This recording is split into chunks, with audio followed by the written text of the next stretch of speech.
Имало едно време, едно коренче, захванало се в нищото през 681 година. Така се ражда моята България. Същата България, която в историята си е била робиня стотици години. Същата България, която се възражда от пепелта. Същата България, която създава своя азбука, своя култура и свои традиции. Тя е малка, но това не й пречи, само помага. Тя е скромна, но в това не е нейната красота. Тя е потопена в кръв. Но от пролятата кръв са съдени красиви цветя. Тя е моя. И това ще е изписано на сърцето ми завинаги.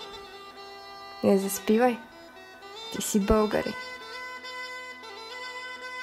Аз съм българче. Обичам нашите планини и зелени. Българин да се наричам, първа радост е за мен. Аз съм българче свободно. В край свободен аз живея. Всичко българско и родно.